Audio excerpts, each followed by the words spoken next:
नरसिंह मेहता प्रवचन कर रहे थे और आगे, सबसे आगे बैठ करके उनका पुत्र श्यामल दास रो रहा है, नेत्रों से अश्रुपात हो रहे हैं। किस बात के लिए? कि मैं कितना भाग्यशाली हूं कि मैं नरसिंह जी का पुत्र हूं। नरसिंह जी के पास में भोजन की व्यवस्था नहीं है, नरसिंह जी के पास में कपड़े पहनने के लिए नहीं है, लेकिन नरसिंह ऐसे भक्त हैं कि उनके पुत्र इस बात का सौभाग्य मानते हैं। बहुत सारे श्रोता बैठे थे, गिने चुने लोग कथा सुनने आते थे। आज की कथा जैसी विश्राम हुई, सब लोग उठ करके जाने लगे, लेकिन एक तो श्यामल दास नहीं उठा और एक पीछे एक व्यक्ति नया नया बैठा था, वो भी नहीं उठा। नरसिंह मेहता बोले, मैं अपने श्रोताओं को जानता हूं, पर ये मैंने पहली बार देखा, कौन हो भैया? तब उन्होंने हाथ जोड़ करके कहा, बोले मैं बड़नगर से आया हूं, मेरा नाम दीक्षित है, मैं बड़नगर के बहुत बड़े एक उद्योगपति ब्राह्मण हैं, मदन राय मेहता, मैं उनका कुल पुरोहित हूं, मैं उनका कुल पुरोहित हूं। बहुत ध्यान से सुनिए, सब लोग इधर देख के सुनिएगा कथा। तो दीक्षित जी यहां क्यों बैठे थे कथा में? दीक्षित जी को उनके यजमान यानी कि मदन राय मेहता ने कहा था कि आप मेरे बेटे के लिए, मेरी बेटी के लिए सुयोग वर ढूंढ के लाओ। तो दीक्षित जी ने कहा कि हमारे गुजरात में जूनागढ़ है, वहां बहुत ब्राह्मण रहते हैं, मैं जूनागढ़ जाता हूं, वहां से कोई ब्राह्मण बालक देख के लाऊंगा आपकी पुत्री के लिए। क्योंकि मदन राय मेहता जो थे उस जमाने में 10 लाख की संपत्ति के स्वामी थे, बहुत बड़े आदमी थे, और उनकी पुत्री ब्राह्मणी, उसके लिए ऐरा गैरा कोई हो नहीं सकता था। तो इसलिए उनकी पुत्री के लिए सुंदर वर ढूंढने के लिए, पति ढूंढने के लिए ये दीक्षित जी निकले थे। तो मदन राय मेहता ने जूनागढ़ के सारंगधर नाम के एक व्यक्ति को पत्र लिख करके दिया कि मैं अपने कुल पुरोहित को भेज रहा हूं, मेरी बेटी के लिए अच्छा वर मिले, आप इनको जूनागढ़ में अच्छे ब्राह्मण परिवार दिखा दीजिएगा। ध्यान से सुनिएगा। तो जो सारंगधर जिसको पत्र लिखा था, उसने सोचा कि मदन राय इतने बड़े परिवार है, इतने धनवान हैं, उनकी बेटी से अगर मेरे बेटे का ब्याह हो जाए तो कितना अच्छा रहेगा।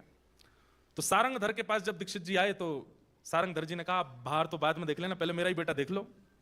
तो दीक्षित जी ने जब उनका बेटा देखा तो बेटा व्यसनी लगा, चेहरे से ही व्यसनी, देखने से ही पता चल रहा था कि व्यसन करता है। तो उन्होंने कह दिया, भैया हमको तुम्हारा बेटा भा नहीं रहा, और दिखाओ। तो 2-4 उनके मित्र थे, उनके बेटे दिखाए, वो भी नहीं भाए। जब कहीं भी कोई बेटा नहीं भाया तो सारंगधर ने विचार किया, इनको कोई का बेटा भाई नहीं रहा है, अब क्या करें। तब 2-4 जो मन चले थे, जो चिढ़ते थे नरसिंह मेहता जी से, उन्होंने कहा, बोले अब ये कोई नहीं भा रहा है, बहुत बड़ा राजकुमार चाहिए, तो इनको एक काम करो, वो श्यामल दास है ना नरसिंह मेहता का, वो दिखवा दो। जब उसको देखेंगे तो अंत में ये आएगा कि भाई इस पूरे नगर में इतना बढ़िया कोई है ही नहीं, तो लौट फिर के तुम्हारे बेटे का ही तिलक करके चले जाएंगे, श्यामल दास से मिलवाओ। अब लोग बाग भक्तों के साथ करना तो चाहते हैं छल, लेकिन ठाकुर जी उस छल को सुंदर क्रिया में परिवर्तित कर देते हैं। अब वो दीक्षित जी को भेज दिया, बोले देखो पूरे जूनागढ़ के अच्छे लड़के देख लिए, आपको कोई पसंद नहीं आया, अब एक ही बचा है, उस जैसा भगत, उस जैसा सुंदर, उस जैसा सुयोग्य लड़का अगर आपको पसंद नहीं आया तो फिर आपके लिए इस धरती में कोई लड़का है नहीं। बोले कौन? बोले हमारे यहां नरसिंह मेहता है, उनका बेटा श्यामल दास। आहा, दीक्षित जी इसीलिए कथा में बैठे थे। नरसिंह मेहता जी का प्रवचन सुनकर के उनके भाव तो भरी गए, तुरंत गए, बोले मैं मदन राय मेहता का कुल पुरोहित हूं, आपका पुत्र श्यामल दास, उसको देखना चाहता हूं। नरसिंह मेहता बोले क्या देखना चाहिए? बैठा, यही है मेरा पुत्र। पीछे मुड़ करके देखा तो नेत्रों में आंसू, भाव विभोर श्यामल दास पड़ा है। ये स्थिति देखकर के दीक्षित जी बोले, भैया मैंने लड़के तो बहुत देखे, लेकिन कथा में इतने भाव से बैठ के कथा सुनने वाला लड़का मैंने नहीं देखा। नैन नक्श देखना दूर की बात, बाकी की चीजें देखना दूर की बात, उन्होंने तो पक्का कर दिया, बोले यही हमारे यजमान की बेटी के लिए इससे अच्छा बेटा नहीं मिलेगा। नरसिंह मेहता बोले रुकिए रुकिए रुकिए, इतनी जल्दी निर्णय मत लीजिए। शास्त्र आज्ञा करते हैं कि पुत्री के लिए वर देखने में 4 चीजों का ध्यान रखना चाहिए। पुत्री के लिए वर देखने में 4 चीजों का ध्यान, सबसे पहला कुल, कुल कैसा है। दूसरा देखना चाहिए शीलवान है कि नहीं, कहीं बहुत ज्यादा आडंबर वाले तो नहीं है, कहीं बहुत ज्यादा पाखंडी तो नहीं है, क्रोधी तो नहीं है, शीलवान होने चाहिए। और तीसरा होता है रूप, लड़का सुंदर होना चाहिए, अपनी पुत्री को हम ऐसी किसी को नहीं दे देंगे, उसका रूप सुंदर होना चाहिए। और अंतिम होता है धन, हमसे थोड़े धनवान ज्यादा होने चाहिए, वहीं अपनी पुत्री को भेजेंगे हम। पुत्री का विवाह सदैव अपने से उच्च खानदान में ही करना चाहिए, यह नियम है। पिता को इस धर्म का पालन करना चाहिए। नरसिंह मेहता यह बात दीक्षित जी से कह रहे हैं कि महाराज कुल, शील, रूप, धन ये सब देखना चाहिए। धन तो मेरे पास है नहीं, कुल मेरे पास कैसा है कि ब्राह्मणों ने मुझे नागर वंश से निकाल दिया, भैया ने मुझे घर से निकाल दिया, कुल भी मेरे पास नहीं है। रूप, अब रूप तो जैसा है बस चंदन फोटा लगाते हैं ऐसा ही रूप है, बचा कुचा एक शील ही है हमारे पास और कुछ नहीं है। दीक्षित जी बोले बस वही चाहिए और कुछ नहीं चाहिए, शीलता ही चाहिए। तुरंत नारियल निकाल करके श्यामल दास की गोद में रख दिया, तिलक कर दिया। बोले रोका हो गया तुम्हारे बेटे का। नरसिंह मेहता बोले मदन राय मेहता बहुत बड़े आदमी हैं, मैं उनके बिल्कुल पांव की धूमन भी नहीं हूं, मैं कैसे करूंगा ये सब। बोले करना तुमको थोड़ी, तुम तो बस बारात लेके आना, करेंगे तो मदन राय मेहता करेंगे सब। नरसिंह मेहता बोले देख लो भैया और थोड़ा जांच कर लीजिएगा आप, ठीक है। अब यहां दीक्षित जी जैसे निकल के आए तो वो नगर के लोगों ने कहा क्यों कैसी रही, देखा श्यामल दास, हम तो आपसे पहले ही कह रहे थे पसंद नहीं आएगा, ये हमारा ही बेटा ठीक है, इसका तिलक कर दो। बोले तिलक उसका तुम्हें करे आया। श्यामल दास बहुत बढ़िया लगा, उसकी गोद में मैं नारियल भी रखे आया, तिलक भी करे आया। सब नरसिंह मेहता से चढ़ने वाले सोचने लगे हम करना तो कुछ और चाहते हैं, हो कुछ और कैसे जाता है। अभी नरसिंह मेहता के बेटे श्यामल दास का ब्याह वो मदन राय मेहता की बेटी से होगा। सब लोग अरे मदन राय की बेटी से, अरे नरसिंह बारात भी नहीं लेके जा पाएगा ऐसी, अरे कितना बड़ा आदमी है वो, उसको जब पता चलेगी नरसिंह कैसा आदमी है तो क्या वो कहां अपनी बेटी का ब्याह करेगा। लेकिन उन मन चले लोगों का मन माना नहीं, बोले ये दीक्षित कुल पुरोहित है, इसकी बात मदन राय मेहता काटेगा नहीं, हम क्या करें। तो उन्होंने पत्र लिख दिया, मदन राय मेहता जी हम जूनागढ़ के फलाने फलाने व्यक्ति हैं, आपके कुल पुरोहित ने गलत लड़के का चयन करके तिलक कर दिया है, श्यामल दास तो ऐसा है, उसके पिता ऐसे हैं, ताल कूटा मंजीरा बजाते रहते हैं, पूरे दिन कीर्तन करते हैं, खान पीन का कोई इनका ठिकाना नहीं, आपकी कुल की बेटी ऐसे घर में आवेगी, हम तो जूनागढ़ के निवासी हैं, हमारे यहां के सबसे नीचे घर में आपकी बेटी आवे, ये हमसे देखा नहीं जाएगा। और पता नहीं कैसे वो पत्र दीक्षित जी से पहले पहुंच गया मदन राय मेहता के पास। सुनिएगा सब लोग। अब उसने जैसे पत्र खोल करके देखा तो जूनागढ़ से पत्र आया है, नरसिंह मेहता का पूरा बायोडाटा था उसमें, खाने को कुछ नहीं है, परिवार ने घर से निकाल दिया, नागर ब्राह्मणों ने भी निकाल दिया, घुंघरू पहन करके घूमता है, ताल कूटता रहता है, ऐसे का बेटा श्यामल दास कुछ करता धरता है नहीं, उससे अपनी बेटी का ब्याह कर रहे हो। देख करके मदन राय तो बहुत परेशान हुआ, बोले मेरे कुल गुरु कैसे बेटे का तिलक करके आए। यहां पर कुल गुरु जैसे ही आए आकर के वो तो नाचने लगे। मदन राय ने जाके चरण पकड़े, गुरुजी इतने प्रसन्न, बोले इतना सुंदर लड़का मिला है तुम्हारी बेटी के लिए। बोले मैं जानता हूं श्यामल दास। तुम कैसे जानते हो। बोले नरसिंह का बेटा। बोले हाँ हाँ वही। गुरुदेव कुल के गुरु कुल का भला सोचते हैं, आप क्या करके आए हैं। वो नरसिंह के यहां पर भोजन करने को अन्न नहीं होता, वो पूरे दिन ताल कूटता रहता है। आप जानते हैं कि मेरा कुल कैसा, परिवार कैसा, संपत्ति कितनी, और फिर भी आप ऐसे के बेटे से मेरी बेटी का ब्याह निश्चित करके आए। मैं मरते मर जाऊंगा लेकिन अपनी बेटी को श्यामल दास से ब्याह नहीं कराऊंगा। कुल पुरोहित बोले तुम्हें कैसे पता कि ये सब स्थिति है। बोले देखो पत्र आया है। बोले तुम वो नहीं देख पाए जो मैं देख करके आया हूं। अरे दूसरों के घरों में जाते हैं तो संपत्ति दिखाई देती है, दूसरों के घरों में जाते हैं तो व्यवस्थाएं दिखाई देते हैं। नरसिंह के घर में जाकर के तो वृंदावन का अनुभव हो रहा था, नरसिंह के घर में जाके द्वारिका का अनुभव हो रहा था। नरसिंह के घर में जाके ऐसा नहीं लगता कि यहाँ लोग रहते हैं, ऐसा लगता था कि यहाँ परमात्मा रहता है। तुम्हारी बेटी, तुम भले ही बहुत धनवान हो, नरसिंह इतना धनवान नहीं है, लेकिन तुम्हारी बेटी उस घर में बहुत प्रसन्न रहेगी, और मैं तुम्हारा कुल गुरु हूं, मुझ पर थोड़ा तो विश्वास करो। अरे कल को मेरी बेटी को अगर दुख लगा तो आप जाएंगे उसको संभालने के लिए। मैं बस आपसे एक ही प्रार्थना कहता हूं गुरुजी, आज तक आपकी बात नहीं काटी, लेकिन उससे अपनी बेटी का ब्याह नहीं करूंगा। यहां दीक्षित जी ने भी हट कर ली, बोले कि मैं टीका वापस लेकर के नहीं आऊंगा, मैं संबंध तोड़ के नहीं आऊंगा। तुम चाहो तो मेरा अंगूठा काट दो जिससे मैं तिलक करके आया हूं, लेकिन ब्याह मैं पक्का करके आया हूं। अब मेरे प्राण चले जाएं तो तुम अपनी बेटी का ब्याह कहीं और कर देना, लेकिन मेरे जीते जी तो ब्याह वहीं होगा। पत्नी निकल के आई, मदन राय मेहता जी की आकर के बोली आप क्यों गुरुदेव से इतना हट कर रहे हैं। अरे देखो देवी, मैं कहां मुंह दिखाऊंगा, कल को पता चलेगा मेरी बेटी का कहां ब्याह हुआ, लोग क्या बात बनाएंगे। लोग गुरुदेव कह रहे हैं सब ठीक होगा, हम पे इतनी संपत्ति है, हम इतने धनवान धनी मानी लोग हैं, कुछ धन संपत्ति हम भेज देंगे उनके यहां, वो व्यवस्था कर देंगे। अब गुरुजी करे आए हैं तो वहीं होने दो ब्याह। मदन राय मेहता ने बात मान तो ली, लेकिन रातों की नींद उड़ गई। कुछ घर के लोगों से उसने सलाह मशवरा की और कुछ घर के लोगों को एकांत में ले जाकर के बताया, बोले मेरी बेटी का ब्याह ऐसे ऐसे हो रहा है, वो देखने में तो सुंदर है लेकिन घर परिवार ऐसा है, मैं क्या करूं। बोले आप एक काम करो, नरसिंह मेहता जी को सीधे पत्र भेजो और पत्र में इतनी व्यवस्थाएं लिख दो, इतनी व्यवस्थाएं लिख दो कि हमको ऐसी बारात चाहिए, ऐसी बारात होनी चाहिए, ऐसी घोड़ी होनी चाहिए, बारात में आने वाले लोगों की पोशाक ऐसी होनी चाहिए, पाग ऐसी होनी चाहिए, इतनी व्यवस्थाएं लिख दो कि देख करके नरसिंह मेहता अपने आप ही संबंध तोड़ देंगे। बोला हाँ ये बात सही कह रहे हो। उन्होंने पत्र लिखा और पत्र में लिख दिया हमको ऐसी बारात दिखानी है, हम बहुत धनी मानी लोग हैं, लोग बाग यहाँ देखने के लिए आएंगे कि कैसी बारात है, इतने घोड़े, इतने हाथी, इतने ये, इतने वो, ऐसे रत्न, ऐसे सब पहन करके आप लोग आइएगा। और पत्र फोल्ड करके उसके ऊपर जय श्री कृष्ण लिख के भेज दिया। नरसिंह मेहता जी के पास पत्र पहुंचा। जैसे ही पत्र पहुंचा, नरसिंह मेहता जी ने देखा पत्र के ऊपर क्या लिखा है, जय श्री कृष्ण। तुरंत देखकर अरे अरे तो ठाकुर जी का पत्र है, दूसरे का पत्र पढ़ना नहीं चाहिए। मैं दूसरे का पत्र नहीं पढ़ता। जय जय आपका पत्र आया, आप पढ़ो। पत्र जाके वो अनओपन्ड पत्र, वो फोल्डेड पत्र ही धर देखा ही नहीं। खड़े खड़े ठाकुर जी के, नरसी देख तो ले घोड़े कितने हैं, ये हाथी कहां से आएंगे इतने। कितना समर्पण है नरसिंह मेहता जी के जीवन में ठाकुर जी के प्रति। धर दिया पत्र ठाकुर जी के चरणों में। कैसे ना माने ठाकुर जी, क्यों ना आवे ठाकुर जी, उसका समर्पण तो देखिए, नरसिंह का भाव तो देखिए। केवल कृष्ण लिखा है पत्र के ऊपर, तो उस पत्र को खोलूंगा नहीं, ठाकुर जी का पत्र है। नरसिंह मेहता जी की पत्नी को ठाकुर जी ने स्वप्न दिया और स्वप्न में ठाकुर जी ने संकेत किया कि मेरे चरणों में एक पत्र रखा, उसको खोल के पढ़ लो।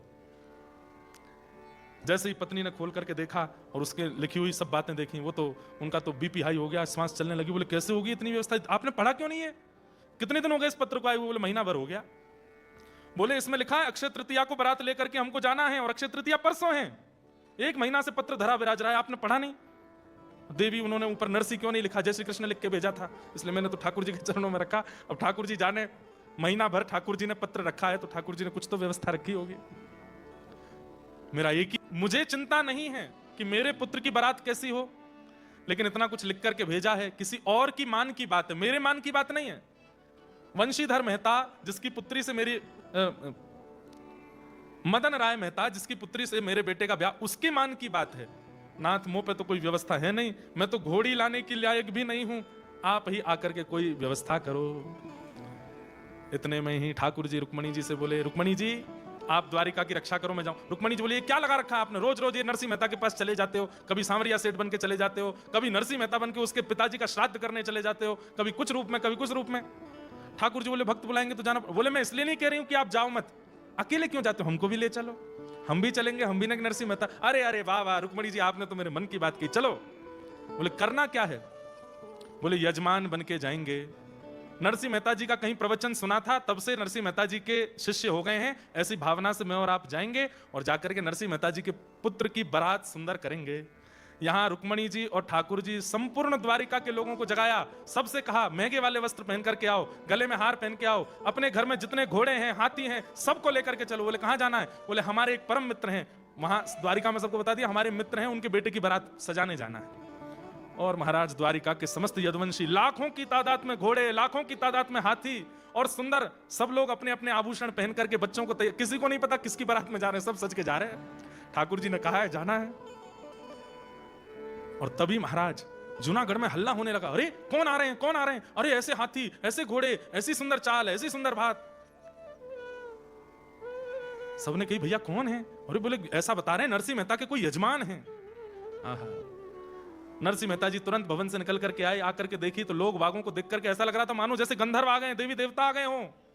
लेकिन जैसे एक श्वेत हाथी के ऊपर सुंदर एक सिंहासन था, उस पर बैठे हुए श्याम वर्ण के ठाकुर जी, गौर वर्णा श्री रुक्मणी जी, जैसे ही उनको देखा है नरसिंह मेहता तो पहचान के कोई यजमान वजमान नहीं है, ये तो साक्षात सांवरिया सेठ आए हैं हमारे।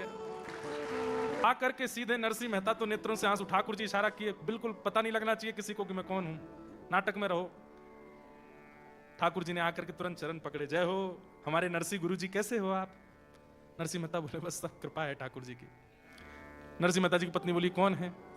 नरसिंह मेहता कुछ बताते, इतने में ठाकुर जी बोल पड़े, अरे गुरु मां प्रणाम, ये नरसिंह जी कथा सुनाने आए थे, मैंने मेरी सेठानी जी ने कथा सुनी और महाराज ऐसे हम तो इनके मुरीद हो गए, क्या बताएं, तब से हमारी सेठानी तो पीछे पड़ी, दर्शन करा लाओ, दर्शन करा लाओ, दर्शन करा लाओ। हमको पता चली कि नरसिंह जी के लाला का ब्याह है और ब्याह में बारात जानी है। तो सेठानी जी बोली हम यहाँ खाली बैठे क्या करें, जाएंगे गुरुजी और गुरु माँ का हाथ बटाएंगे और पूरे ब्याह को सजाएंगे। हम तो यहाँ पर सब सेवा के लिए आए हैं, ये पूरा नगर हमारा आया है, आप तो बस आज्ञा करो क्या सेवा करनी है।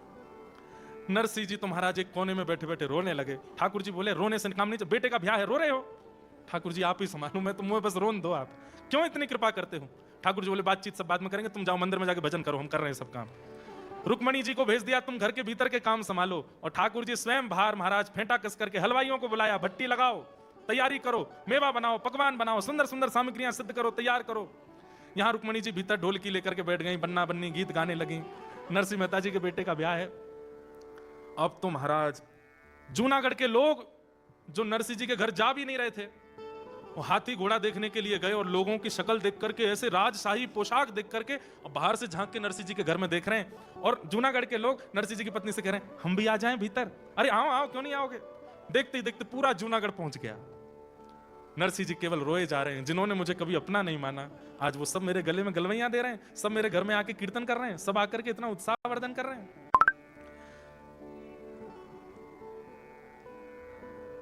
सामलदास, ठाकुर जी ने ढूंढा कहां है सामलदास, दूल्हा कहां है। पता चली वो भी दूसरे मंदिर में कहीं रो रहा है। ठाकुर जी गए, ए भाई सामलदास काय को रो रहे हो, आप कौन। बोले हम तुम्हारे पिताजी के श्रोता हैं। अच्छा चलो आओ, तुम्हारा ब्याह है, घोड़ी पे बैठना है। मेरा तो मन नहीं, पिताजी ने क्यों। अबे मन तो किसी का नहीं होता, लेकिन करना तो पड़ता है, चलो। ठाकुर जी लेकर के गए।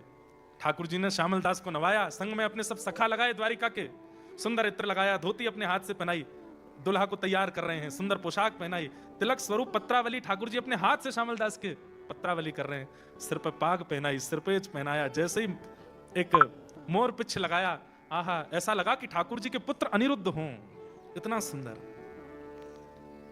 ठाकुर जी बोले मैं दिखा तो दूं जरा उस मेहता को, मेरे नरसी के लिए कह रहा है कि वो ताल कूटा मेरी बेटी से, अपने बेटे का ब्याह करे। अब देख तेरी बेटी फीकी लगेगी मेरे नरसी के बेटे के आगे। अब देखो कैसी बारात, सुंदर घोड़ी लेकर के आए। महाराज नाल नहीं थी, घोड़ों के पैरों में नाल होती है ना, नाल की जगह सोने मड़े हुए हैं। श्यामलदास जी का पुत्र बैठाया गया और महाराज हाथी घोड़ा लेकर के बैंड बाजे सब बज रहे हैं। बैंड बाजे कौन बजा रहे हैं, इंद्र बजा रहे हैं। इंद्र कहीं पर कोई करताल बजा रहे हैं, नारद जी वीणा बजा रहे हैं, सरस्वती जी वीणा बजा रही हैं।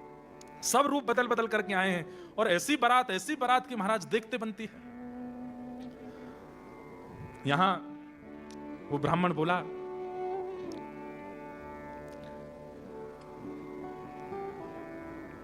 मदन राय मेहता ने अपने कुल पुरोहित जी को बुलाया, दीक्षित जी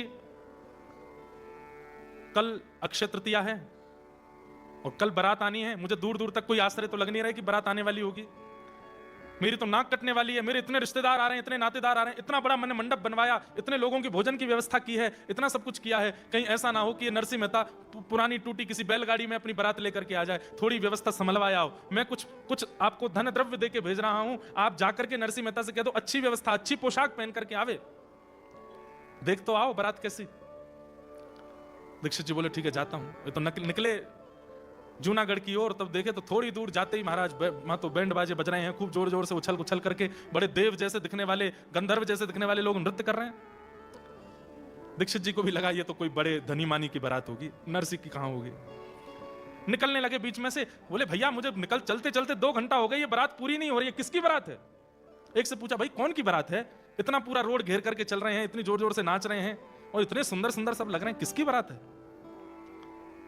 बोले नरसिंह जी की बारात है। दूसरा बोला नरसिंह जी नहीं, नरसिंह जी के बेटे की बारात है। तो दीक्षित जी एक बार तो सोचे नरसिंह, बोले हाँ, अच्छा कोई सेठ नरसिंह होगा, उसके बेटे की बारात, अपना नरसिंह तो ऐसा नहीं हो सकता, उसके तो बेटे की घोड़ी ऐसी होगी जैसे बिल्कुल अंतिम क्षण चल रहा हो। श्यामलदास की बारात पूरी होते ही घोड़ी परम पद को प्राप्त होगी, वो तो ऐसी बारात होगी, वो ऐसी कहां हो सकती है। कौन नरसिंह है, कहां का नरसिंह। बोले जूनागढ़ के हैं नरसिंह। जूनागढ़ में एक और कोई होगा नरसिंह। बोले पूरा नाम क्या है। बोले नरसिंह मेहता। बोले नरसिंह मेहता, उसके बेटे का नाम श्यामलदास है क्या। बोले हाँ हाँ वही श्यामलदास। बोले वो तालकूटा नरसिंह मेहता। बोले हाँ हाँ वही जो कीर्तन करते हैं। बोले उसके बेटे की बारात है। बोले हाँ जी हम उसी बारात में आए। बोले तुम क्या लगते हो उनके बेटे के। बोले ये नहीं पता लगते क्या, हम तो बस आए हैं, हम तो बस आए हैं, हमारे सेठ जी ने हमको आज्ञा की कि चलना है तो हम तो बस आए हैं। दीक्षित जी बोले पहले तो लग रहा था कि वहां की व्यवस्था जाके मैं नरसिंह मेहता को बता दूं कि भाई मां इतनी व्यवस्था है, थोड़े उसके हिसाब से आना। अब लगता है उल्टा करना पड़ेगा, ये व्यवस्था उसको बतानी पड़ेगी। एक पहाड़ी के ऊपर चढ़ के थोड़ी दूर तक तो दीक्षित जी देखते रहे कैसी बारात, और बारात देख करके, घोड़े देख करके, हाथी देख करके, और दूर चले आ रहे नरसिंह मेहता के पुत्र श्यामल दास को देख करके तो दीक्षित जी मोहित हो गए। कितने सुंदर, बिल्कुल ठाकुर जी के पुत्र अनिरुद्ध की तरह लग रहे हैं। दीक्षित जी दौड़ करके वापस गए। वहां पर मदन राय मेहता बैठा था। हाँ, कोई खबर सुध आ रही है? बारात कुछ आप दे आए ना, जो मैंने आपको 10-5 हजार रुपए दिए थे, वो दे आए ना उनको वस्त्र खरीदने के लिए? बोले ये पकड़ अपने 10-5 हजार रुपए, और सुन, अपना घर बेच दे, अपनी संपत्ति बेच दे, अपने घर के सारे बर्तन बेच दे, सोना चांदी सब दाव पर लगा दे। उसके बाद भी उस बारात में जो घोड़े आ रहे हैं उनको घास नहीं खिला पाएगा। इतनी बड़ी बारात है, घोड़ों को घास नहीं खिला पाएगा, बारातियों को भोजन तो बहुत दूर की बात है। बोले हैं ऐसा? बोले मैं झूठ नहीं बोल रहा हूं। बोलते बोलते नेत्र सजल हो गए। अरे मदन, तू बहुत अभिमान करता था, तू बहुत धनवान है, तेरी बेटी ऐसे कुल की, ऐसे कुल की, ऐसी बारात। अरे मुझे तो लगता है कौंडन्यपुर कृष्ण भी ऐसी बारात नहीं लेकर के गए होंगे जैसी बारात नरसिंह मेहता के पुत्र की आ रही है। मुझे दिखाइए, मैं देखना चाहता हूं। बोले यहां से नहीं, ऊपर चल, कहीं पहाड़ी पर चढ़ के देख। पहाड़ी पर जाकर के देखा, दूरबीन लेकर के गए, दूर ऊपर से देखने लगे। बारातियों के आव भाव देख करके, गले के हार देख करके, घोड़े, हाथी आदि इन सबको देख करके, और नरसिंह मेहता जी के पुत्र को देख करके वो मदन राय तो चरणों में गिरा दीक्षित जी के। आपने बड़ी कृपा करी जो मेरी पुत्री का यहाँ विवाह नक्की कर दिया, लेकिन अब दूसरी संशय है। बोले क्या? अब मेरी नाक और कट जाएगी। क्यों? अब मैं बारात को खिलाने पिलाने लगी, इनको तो मैं कुछ नहीं कर पाऊंगा, ये तो इतनी बड़ी बारात है, इसको कैसे करें?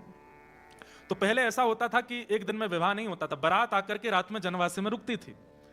अब यहां कोई 1-2 लोग होंगे जिनके ऐसी ब्याह हुए हों कि बारात आज आ गई, फिर 2 दिन तक गांव के बाहर स्कूल में रुकती है, कहीं धर्मशाला में रुकती है, घर के लोग बाग वहीं उनको भोजन प्रसादी पवाते हैं। ऐसा हमारे पिताजी, हमारे पूर्वजों की तो ऐसी बारात हमने सुनी है। आजकल तो ऐसा नहीं होता, एक ही दिन में सब होता है। तो नरसिंह मेहता जी अपने पुत्र की बारात लेकर के पहुंचे। ठाकुर जी ने उस नगर के, बड़ नगर नाम था, तो बड़ नगर के बाहर ही तंबू आदि लगा दिए। पूरी बारात वहीं रुकी, वहीं सबका भोजन प्रसाद पानी सब हो रहा था।